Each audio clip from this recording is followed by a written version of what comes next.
Neemias capítulo de número 7, versículo 1 diz assim: Sucedeu mais que, depois que o muro fora edificado, eu levantei as portas, e foram estabelecidos os porteiros, e os cantores, e os levitas.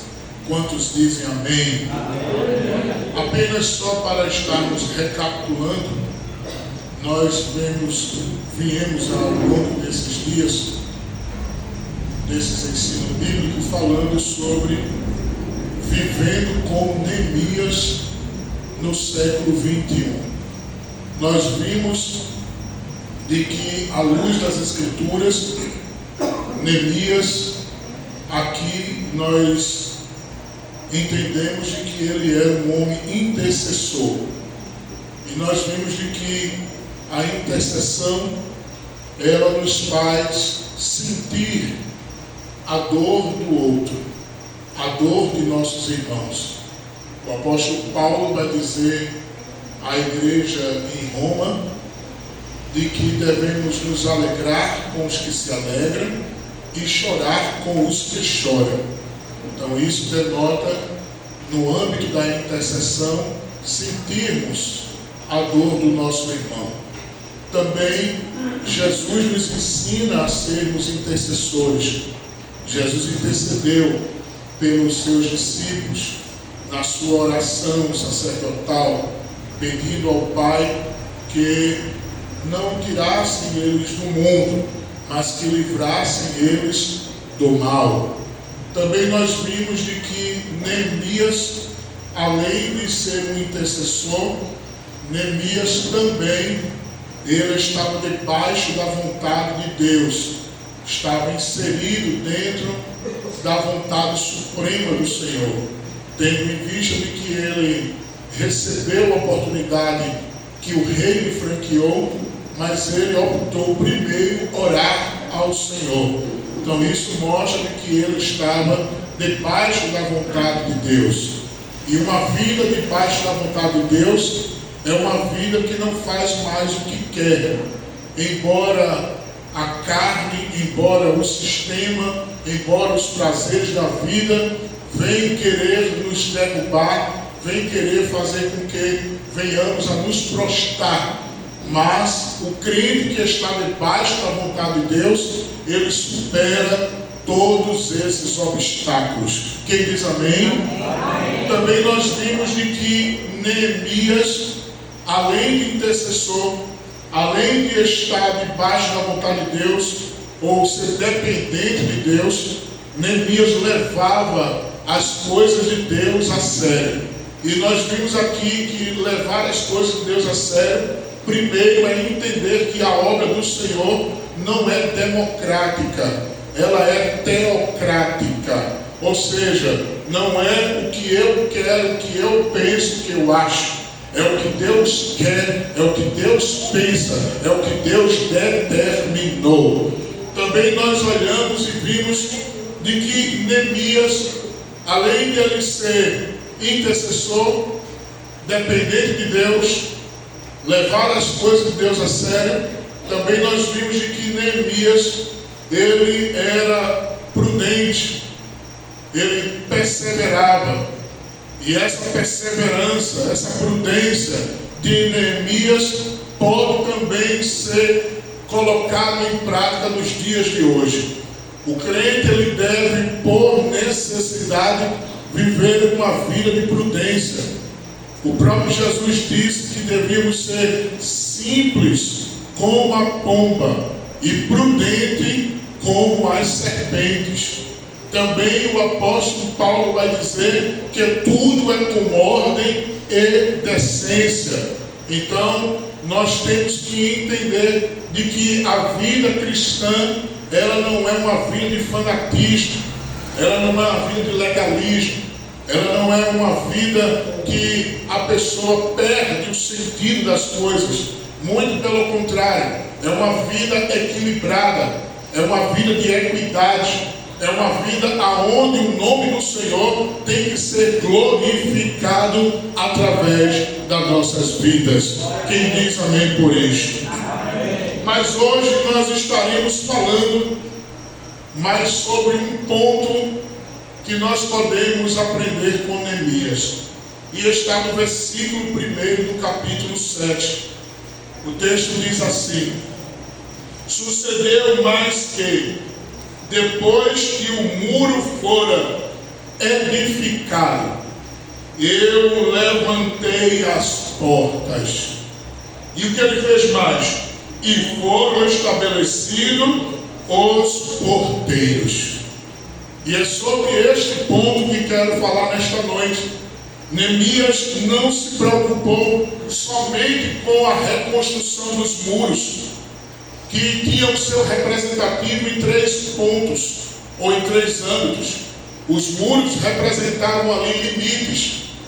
Ele delineava limites, tanto para quem estava dentro, como para quem estava fora.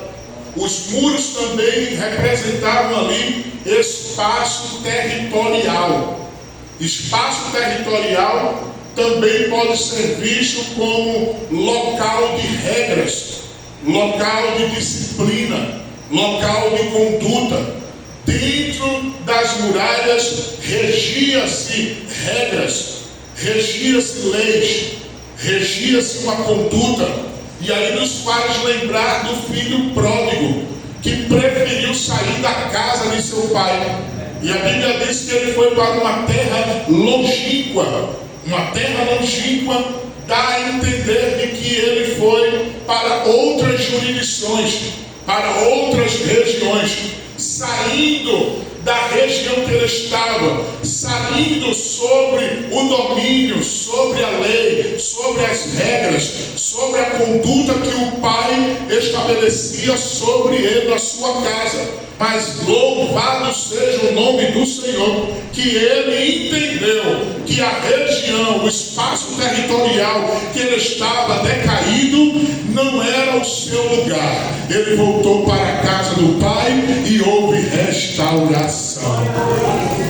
Também, em terceiro lugar, os muros representam segurança, proteção. Uma cidade murada era uma cidade que estava protegida.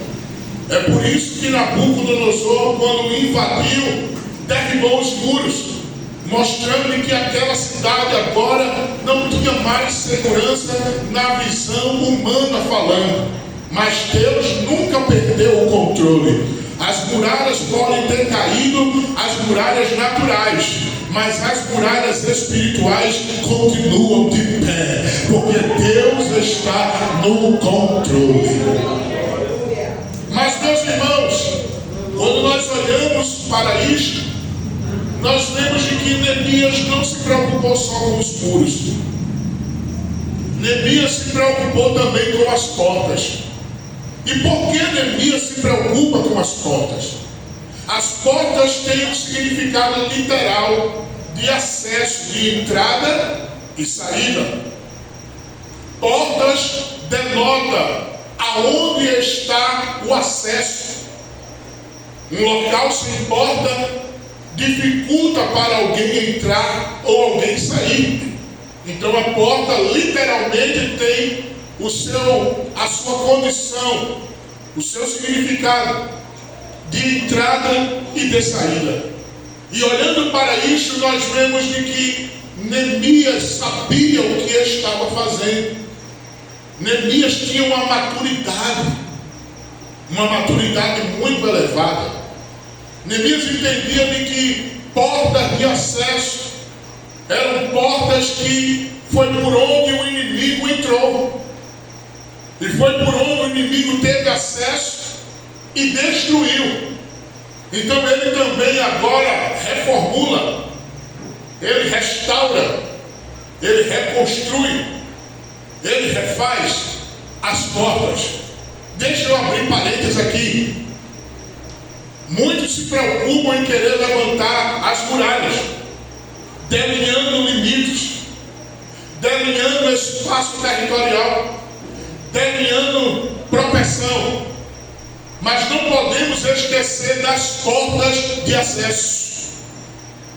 Porque não adianta você só orar e não vigiar. Não adianta você só vigiar e não orar. Tem que estar os dois juntos.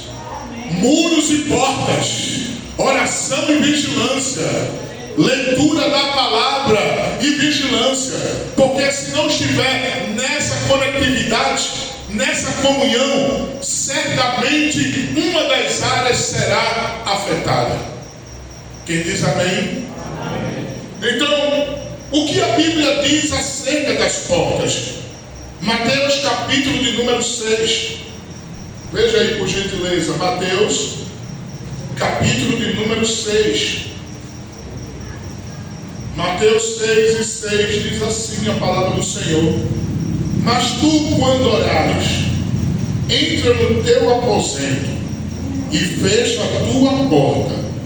Ora teu Pai que vê o que está em oculto, e teu Pai que vê o que está oculto te recompensará. Marcos capítulo de número 14. Marcos 14, versículo de número 35. Marcos 14, 35 diz assim: e tendo ido um pouco mais adiante, prostrou-se em terra e orou para que, se fosse possível, passasse dele aquela hora. Atos capítulo de número 16, versículo 13. Atos 16, versículo 13. No dia de sábado, saímos fora das portas para a beira do rio, onde julgávamos haver um lugar para a oração. Até aí. Olhe para cá. Perceba que a Bíblia diz, a Bíblia nos revela de que neste ponto aqui de partida, a porta aqui ela pode ser aplicada como porta da discrição, da vedação de atrapalhos na hora da oração. Veja de que Jesus mostrou de que quando fores orar, entra no teu quarto, fecha a tua porta, olha o acesso, e ora ao teu Pai, que vê o que está oculto. E o que está oculto, o Senhor te recompensará. Aí quando nós vamos para Marcos capítulo 14, versículo 35, Jesus nos mostra um outro tipo de porta de acesso para essa vedação de atrapalho na hora da oração. Jesus se distancia um pouco mais dos discípulos e vai orar à parte só. Tem hora, irmãos, que a gente tem que ter o nosso momento só com Deus de oração. Glória a Deus. Tem hora que você tem que estar só. Tem hora que a gente ora com a esposa do lado, com o esposo do lado, com filhos, com a família. Mas tem hora que tem que orar só. Tem hora que tem que ter um particular com Deus só. E tem que ser fechado as portas de vedação, de atrapalho. Orar em casa, irmãos, nem sempre é a mesma coisa de orar na igreja. Às vezes em casa tem muita coisa que vem para nos nortear, para nos tirar do foco. É problema, é ligação, é comida, é isso, é aquilo, é tanta coisa, e vai desnorteando, vai tirando a gente do foco, vai tirando a vedação, os atrapalhos vêm e nós não conseguimos nos concentrar. Mas na casa do Senhor temos também essa oportunidade de nos desconectar de tudo, desconectar de todos e se ligar no céu e entrar na porta da oração e clamar ao Deus do céu, e o Senhor, que vê o que está oculto, Ele nos recompensará. Veja que Paulo procurou um lugar, ele usou a porta de acesso, saiu da cidade, saiu de uma região territorial, saiu de uns limites, procurou no lado de fora, foi para a beira do rio, dando a entender que ele procurava um lugar sossegado, um lugar que ninguém atrapalhasse. O crente, irmãos, quando ele entra na oração, ele está entrando num campo de batalha. O crente, quando entra na oração, ele está entrando na sala de audiência. O crente, quando entra no campo da oração, ele está entrando na sala do psicólogo. O crente, quando entra no campo da oração, ele está entrando na sala do trono. O crente, quando entra no campo da oração, ele está entrando num pasto verdejante. Ele está entrando na graça, na presença do Senhor. E nada, ninguém pode lhe atrapalhar. Olha para quem está do teu lado e diz assim: não deixa ninguém te atrapalhar na oração. Não deixa ninguém interromper o teu momento com Deus. Diz aí, diz: não deixa ninguém interromper o teu momento com Deus. Não deixa ninguém te atrapalhar na oração. Oração é lugar de batalha. Oração é lugar de buscar resposta.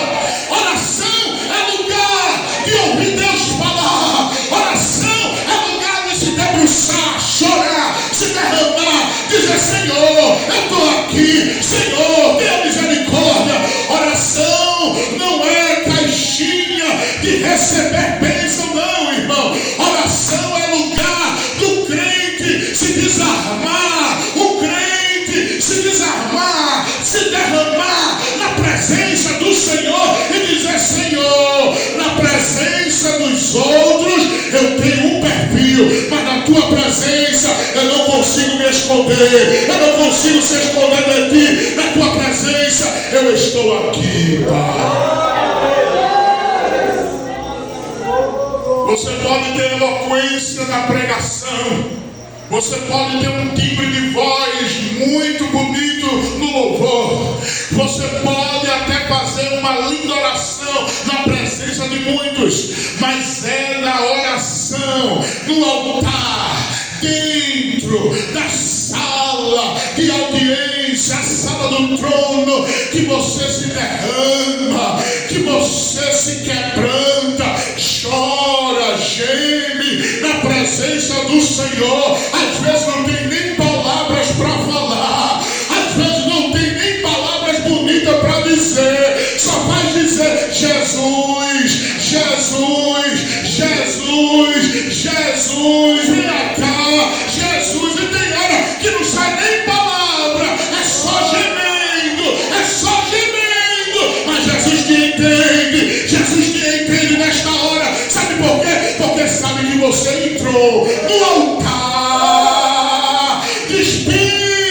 E eu não estou falando de despido sem roupa, não. Eu estou falando de despido do eu, despido do orgulho, despido da raiva, da contenda, da ira, da ansiedade. Tem que ser derramado na presença do Senhor.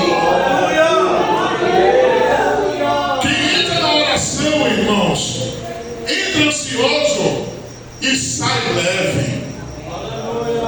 Vou repetir: quem entra na oração ansioso, sai leve, sai sem peso. Foi Jesus que disse: vinde a mim, todos vós que estáis cansados e oprimidos, e eu vos aliviarei.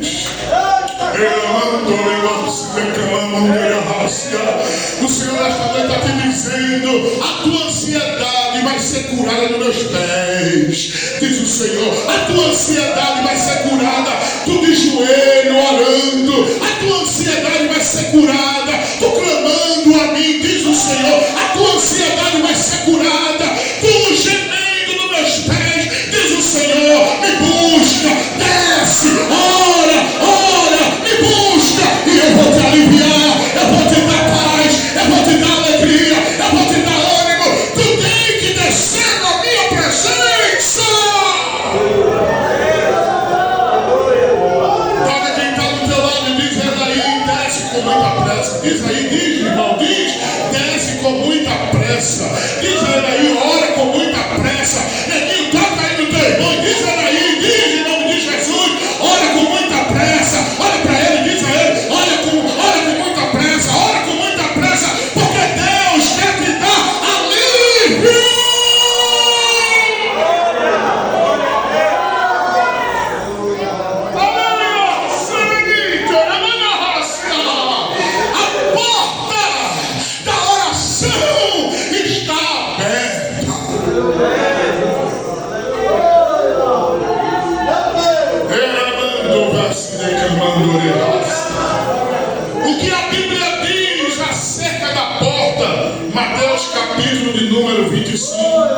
10 diz assim: e tendo elas ido, Mateus 25, 10.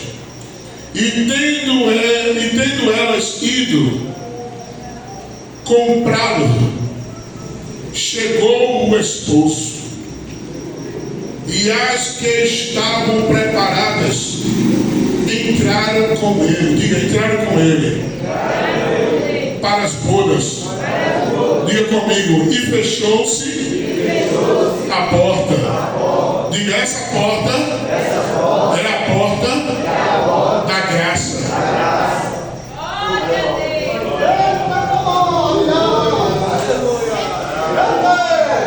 A porta da graça. Olha aí, Amós capítulo de número 8.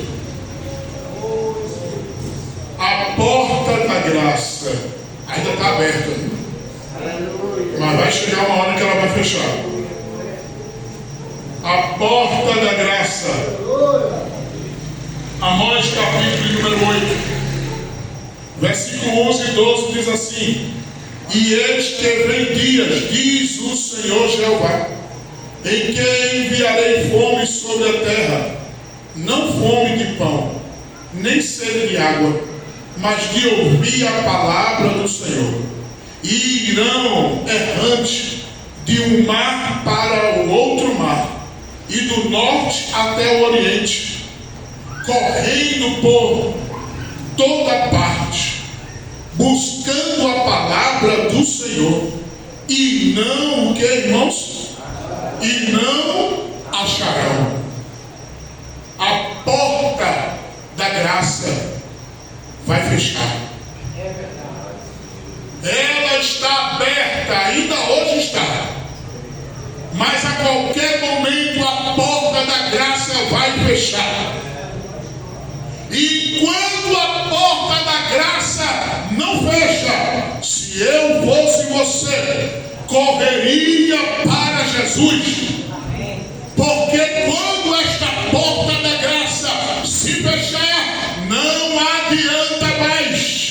Porque a igreja não estará mais aqui. A igreja estará na glória celestial. E aí a grande tribulação estará sobre a terra. A porta da graça ainda está aberta. Veja aí, Provérbios capítulo de número 1. Aleluia. Provérbios capítulo de número 1. Versículo de número 28 até o versículo 30 diz assim: então a mim clamarão, olha aí, mas eu não responderei. Meu Deus. De madrugada me buscarão, mas não me acharão. Misericórdia. Porquanto aborreceram o conhecimento e não preferiram o temor do Senhor, meu Deus. Versículo 30, não quiseram o meu conselho e desprezaram toda a minha repreensão. O mundo que está hoje, o mundo que está se formando hoje, o mundo que está se alicerçando hoje, é um mundo voltado à rebeldia, é um mundo voltado ao egocentrismo, é um mundo voltado às fábulas e às paixões pecaminosas e mundanas. Estão adorando mais a criatura do que o Criador. Estão adorando mais a tecnologia do que o Deus que deu a ciência aos homens para as grandes tecnologias. Estão adorando mais as fábulas, as histórias, os contos, as ideologias do que o Deus Todo-Poderoso. Estão invertendo os valores, estão dizendo que o que é santo é errado e dizendo que é errado é o certo. Estão invertendo os valores, estão querendo destruir as famílias, estão querendo destruir a juventude. E diga-se de passagem, uma grande juventude está indo de mal a pior. Estão caminhando a passos largos para o abismo, caminhando na escuridão, em meio às densas trevas, para a queda fatal e mortal na sua vida. A Bíblia está aqui nos revelar. A Bíblia nos diz, aleluia, que vai chegar um tempo que vão procurar e não vão achar, vão querer conselhos e não vai ter. Sabe por quê? Porque a porta da graça, ela vai se fechar. A porta da graça, ela vai se fechar. E até lá, antes que ela se feche, Jesus está te dizendo: te arrepende com muita pressa, te arrepende com muita pressa, te arrepende com muita pressa, para que tu não sejas apanhado como aquelas virgens loucas que estavam brincando. Tem muita gente por aí, irmão, que está brincando de ser crente. Tem muita gente por aí que está misturando o que é santo com o que é profano e dizendo que não tem nada a ver, que é normal, que pode, que agora é assim, que é coisa dos antigos, que está com a seriedade. Mas eu continuo pela palavra. Eu quero viver pela palavra. Eu quero andar pela palavra. Eu quero crer o que a palavra diz. E o que é que a palavra diz? Sede santo em toda a vossa maneira de viver. Prepara-te, ó Israel, para encontrar com o Senhor teu Deus. Prostituição vai te deixar na terra. Vida pecaminosa vai te deixar na terra. Vida de adultério vai te deixar na terra. Vida mundana vai te deixar na terra. Mas vida de santidade, vida de renúncia, vida de transformação, vida de obediência à palavra vai te levar para o céu, vai te levar para o céu, vai te levar para o céu, vai te levar para o céu. Vai nos levar para o céu, irmão. A porta da graça vai se fechar para aqueles que permanecerem na rebeldia. Mas a porta da graça vai continuar aberta para aqueles que ficarem fiéis em Cristo. Oh, aleluia. A porta da graça não só vai se fechar para os rebeldes que não quiserem aceitar a Cristo, que não quiserem uma vida piamente. Para esses a porta da graça um dia vai se fechar. Mas para aqueles que partirem com Cristo, essa porta não fecha. Essa porta continua aberta. Quem diz amém? Amém. O que a Bíblia diz, irmãos, acerca da porta? Salmo 118, verso 19. Veja aí, por gentileza. Salmo 118. Salmo 118, verso 19 e 20 diz assim: abre-me as portas da justiça, entrarei por elas e louvarei ao Senhor. Versículo 20: esta é a porta do Senhor. Diga comigo: esta é a porta do Senhor, pela qual os justos entrarão. Diga: esta é a porta do Senhor. Diga: esta porta é a porta da justiça divina. Esta é a porta da justiça divina. O que mais? Isaías 22, versículo 22. Veja, porque ela é a porta da justiça divina. Não é a justiça humana não, viu? Que a justiça humana, a porta se abre, mas alguém pode fechar. A justiça humana, a porta pode se fechar, mas alguém pode abrir. Mas a porta da justiça divina é isso aqui, ó. Isaías 22 e 22. Olha o que é que diz aí.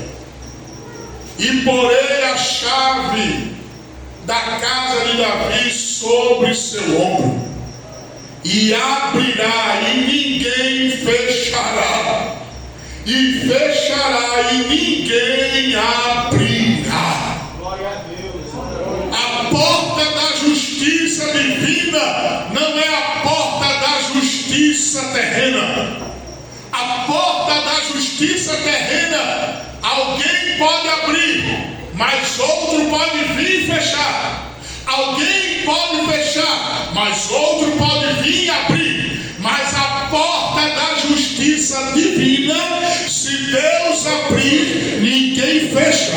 Se Deus fechar, ninguém abre. Você está entendendo que Deus está te falando nesta noite? Que a porta da justiça divina está no controle de Deus. Se Ele deu a ordem de abrir, ninguém vai fechar. Se Ele deu a ordem de fechar, ninguém vai abrir. Porque esta justiça não é terrena. A justiça terrena é falha. A justiça terrena é momentânea. A justiça terrena é hoje e amanhã não é. Cria-se novas leis para combater aquela lei, para dificultar ou facilitar para alguém. Mas a justiça divina não tem criação de novas leis. A lei é esta, a lei sempre foi esta, a lei sempre será esta. O que Deus determinou está determinado. Quem é o homem para mudar? Quem é o homem para invalidar? Quem é o homem para mudar a sentença? O que Deus falou vai acontecer. O que Deus determinou está determinado. O que Deus prometeu vai acontecer. Só tão somente entra nesta noite por esta porta, a porta da justiça divina, a porta que vai te dar acesso àquilo que Deus te prometeu. Glória a Deus. Fique nesta porta. Quem diz amém? Amém. O que a Bíblia diz, irmãos, acerca de portas? 1 Coríntios, capítulo 16, versículo de número 8 e o 9, diz assim a palavra do Senhor: ficarei, porém, em Éfeso até ao Pentecoste, porque uma porta pequena, média, uma porta grande, diga comigo, uma porta grande, e mais ou menos a porta, e uma porta eficaz se abriu, e há muitos adversários. Olha para cá. Quando Paulo está falando isso aqui, Paulo estava falando para os irmãos de que ele necessitava ir para a região de Éfeso, porque ele estava tendo a direção de Deus de que uma não pequena porta, mas uma grande porta estava se abrindo para ele. Não era porta de casa nova, não era porta de emprego, não era porta de receba a chave, não era porta de ficar rico, mas era a porta do Evangelho, era a porta do crescimento da obra. Aí Paulo vai dizer que esta porta, ela era grande, não era uma qualquer porta, não era uma portinha, não era porta era uma porta grande. Ele coloca a condição de que o que ele iria fazer não era uma obra pequena, era uma obra grande. Era um trabalho grande, porque a obra de Deus não é obra minúscula, é obra grande, é obra poderosa em Deus. Aí Paulo ainda diz que esta porta não era uma porta aleatória, era uma porta eficaz. Paulo estava dizendo que não era um experimento. Paulo estava dizendo que não era um teste. Paulo estava dizendo que esta porta era uma porta eficaz, era uma porta com resultados, era uma porta que estava dando certo. Ele estava dizendo que a porta estava aberta, que Deus estava abrindo uma grande oportunidade. Então eu vejo esta porta como a porta das grandes oportunidades. Pega a visão que Deus está falando. Está chegando um novo tempo. Deus vai te dar grandes oportunidades. Não é a oportunidade de casa nova, não é a oportunidade de carro novo, não é a oportunidade de dinheiro, é a oportunidade de evangelizar, é a oportunidade de pregar o evangelho, é a oportunidade de falar de Cristo e ganhar almas para o reino. Mas escute o alerta.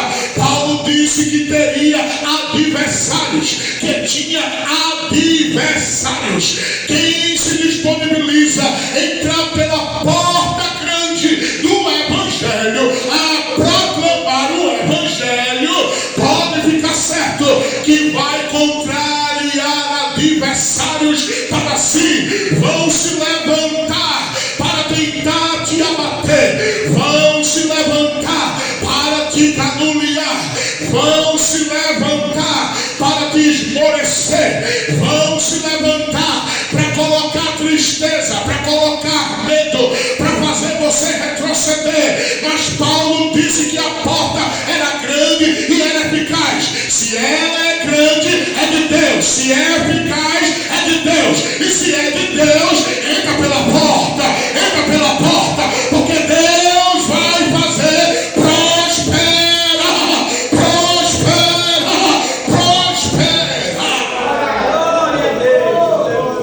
Esta obra é de Deus. Esta porta quem abriu foi Deus. E não foi uma pequena porta, foi uma grande porta. E uma porta eficaz. E nós temos visto Jesus salvando, Jesus batizando, Jesus curando, Jesus libertando, Jesus enchendo a casa.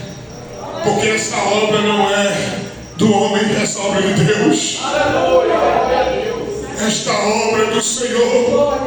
Quem abriu a porta foi Deus.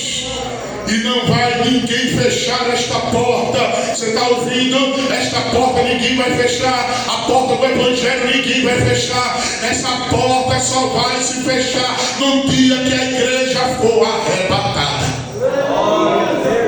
Quem diz amém? O que a Bíblia diz acerca da porta? Veja aí, irmãos, Apocalipse capítulo 3. Versículo 19.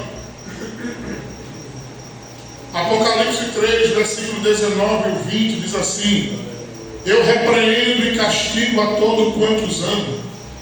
Sê pois zeloso e arrepende-te. Eis que estou à porta e bato. Se alguém ouvir a minha voz e abrir a porta, entrarei em sua casa e com ele cearei e ele comigo. Amém. Diga comigo, esta porta é a porta da reconciliação, da restauração, da comunhão. Por quê? Porque o Senhor aqui está falando para a igreja de Laodiceia. Quem era a igreja de Laodiceia? Uma igreja que aos olhos naturais era rica, mas que aos olhos de Deus era pobre. Uma igreja que aos olhos naturais enxergava, mas uma igreja que aos olhos de Deus era cega. Uma igreja que aos olhos de Deus estava vestida, mas que aos olhos de Deus estava nua. Uma igreja que aos olhos de Deus era privilegiada, estava em destaque, mas que aos olhos de Deus era uma igreja miserável. Aos olhos dos homens, alguém pode estar em grande vantagem, mas pode ser que aos olhos de Deus precise de reconciliação e restauração da comunhão.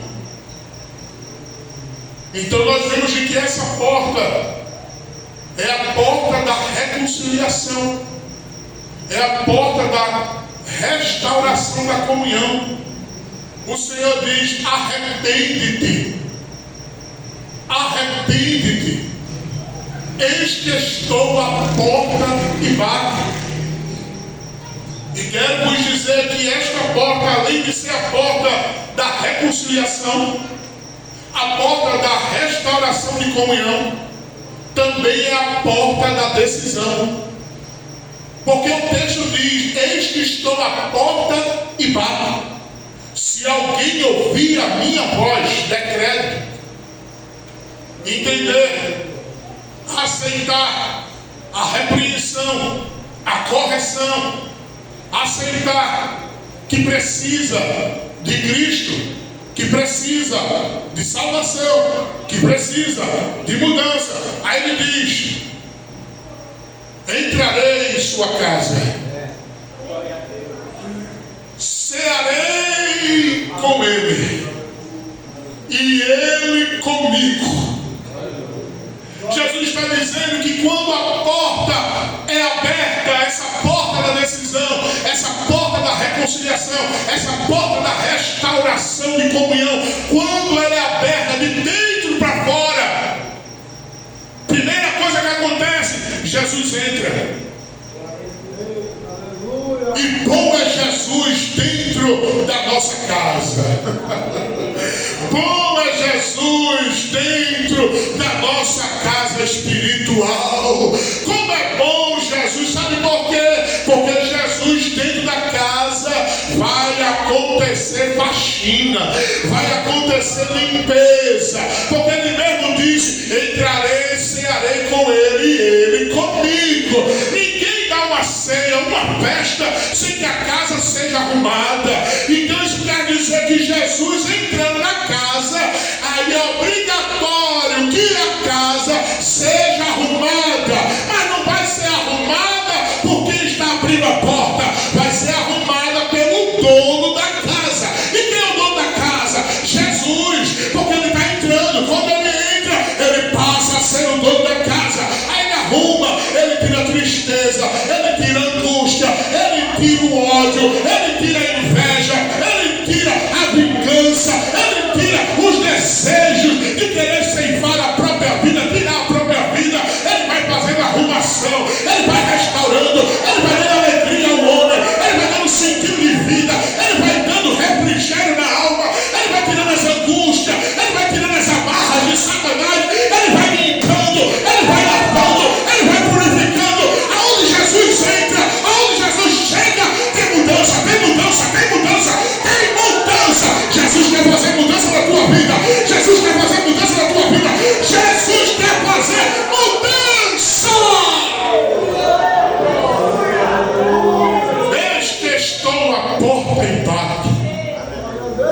A porta da decisão. Quem decide é você abrir a porta. Quem decide é você se quer ter comunhão com Deus. Quem decide é você se quer restauração na tua vida. Quem decide é você se quer voltar para o primeiro amor. Quem decide é você se quer se alegrar novamente na presença do Pai. E por último, o que a Bíblia diz acerca de portas? Mateus capítulo 7. Mateus 7, versículo 13 e 14, diz assim: entrai pela porta estreita, porque larga é a porta e espaçoso o caminho que conduz à perdição, e muitos são os que entram por ela.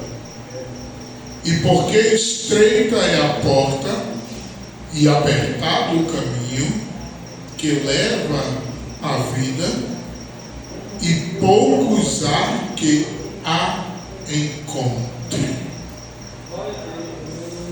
Escuta, a porta da salvação, que é Jesus, está aberta, e ela está aberta para todos, sem exceção. Eu vou repetir: a porta da salvação, que é Jesus, está aberta para todos, sem exceção. Está aberto para todos, sem exceção, porque o Senhor não faz acepção de pessoas para salvar. Para a salvação está aberto para todos. Porém, não serão todos que entrarão pela porta da salvação. Vou dizer de novo: a porta da salvação, que é Cristo, está aberta para todos. Porém, nem todos entrarão por essa porta. Por quê? Porque o texto é claro, está nos dizendo. Vamos ler de novo. Veja aí. Entrai pela porta estreita. Jesus começa convidando a entrar pela porta estreita, pela porta da salvação, e termina com a porta estreita. Ele começa com a porta estreita e termina com a porta estreita. Veja aí. Entrai pela porta estreita.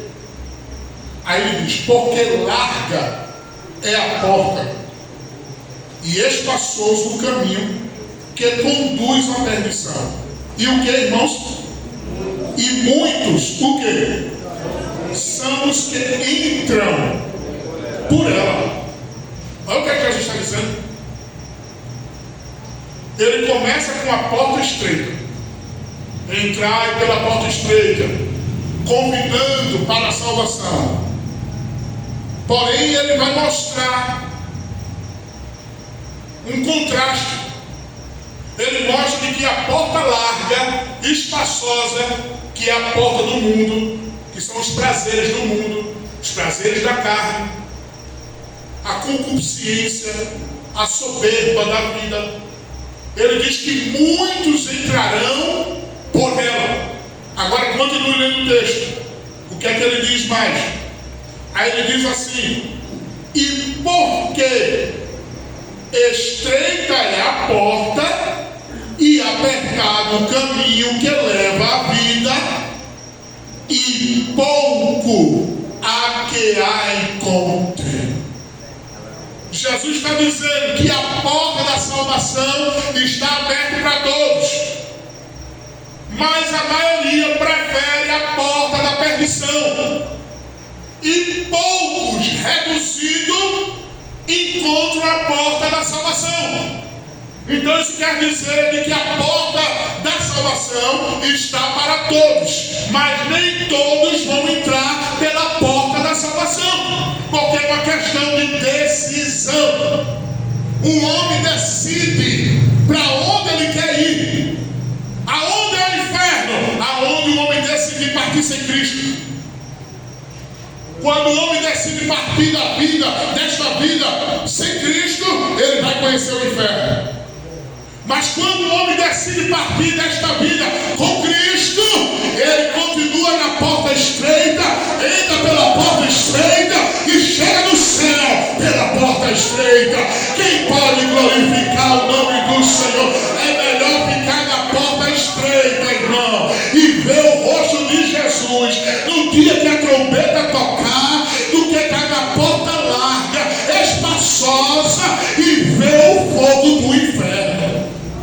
Deus nos ajude, que Deus nos abençoe. Quem diz amém?